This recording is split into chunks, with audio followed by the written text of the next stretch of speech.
Morning folks, I'm Dave Canterbury with Self-Reliance Outfitters in the Pathfinder School, and what I thought I'd do today is show you a simple way to make fencing. And I was looking at a green woodworking encyclopedia the other day, and I looked at a fencing called Powling, I believe is the way it's pronounced in the UK, that they make with staves and wire. And it's a very simple process that can be transferable easy enough over to the eastern woodlands by using some type of a heavy-duty cordage like a paracord or a mule tape, and then just straight saplings that you have cut to length for the height that you desire of your fence. And it's a very, very simple process. It's a very quick process. And it's also a process you can use to recover the cordage if needs be, so that you can make a fence not only to keep something inside, but also to keep things out from around your camp if you chose to do that. But I think this is a very effective way of making a fence, and it's very simple, it's very quick, and it's very easy to understand. Stay with me and I'll walk you through it. Okay, so this fencing that we're making right now, we've just cut saplings, and these are all poplar saplings that are approximately 3.5 foot high, just for demonstration purpose. And then I took pieces of mule tape and stretched them between two trees. And the basic concept of this is that you double the paracord or the mule tape or whatever you're using as your cordage around the tree, and then you used a windlass to put X amount of twists in the line, and then you slide poles in those twists, slide it up, twist it again with your windlass, put another pole in, slide it up, and you can evenly space your poles by the amount of twist that you put in the line. Now you'll have to have a loose end of the line on one end so that you can give yourself slack as you need it, because the more you tighten this up, obviously, the tighter it's going to be. So you're going to have to slack up the ends a little bit as you go to allow you to put more twists in the line without breaking it or something like that, depending on the cordage that you're using.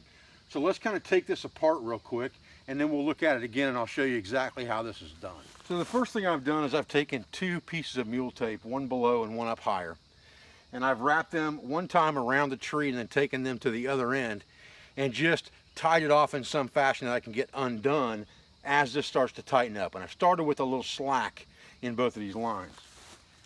And the easiest way to do this really is to take yourself a windlass device like this and start at the bottom of the top. It really doesn't matter which way you do it. Come in here and twist the line. 1, 2, 3, 4, 5 twists is what I did on the first one. 6, 7, 8. We'll put them a little further apart this time. So we've got 8 twists in the line, and we take one of our staves and put it in, and we let it rest for a minute. And these will become more stable as we go. And then we're going to do the same thing here. 1, 2, 3, 4, 5, 6, 7, 8 twists of the line. Open that up, drop this one in, pull out our windlass, and then we can kind of shift things over so that that's tight. Then we'll come back over and do the same thing again, and you can see the line's twisted in one direction now. So what I'm going to do this time is I'm going to twist the line in the opposite direction. So this last time I went forward. This time I want to twist it the opposite way. So I'm looking here, I'm going 1, 2, 3, 4, 5, 6, 7, 8. And I put another stave in right there. And pull this out. Come to the top and do the same thing. 1, 2, 3, 4, 5, 6, 7, 8. And this is going to get tighter as we go. So don't worry about it if it's a little bit loose right now, because it's not going to stay loose very long. You could also make these staves so that they were pointed on the top or pointed on the bottom so that you could drive them into the ground if you wanted to. Now, as we get further and further along, this fence is going to become much more stable because you are tightening up this line every time.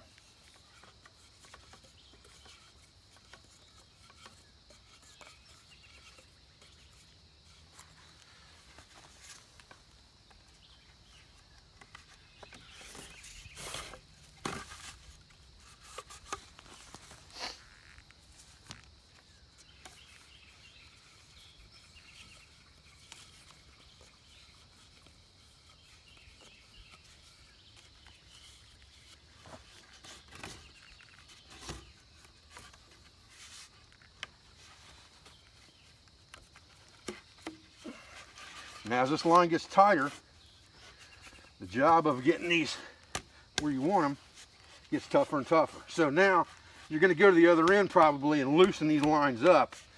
Give yourself a little bit of slack so that you can continue on. Okay guys, well this is just a real simple video, quick, how to make a fence.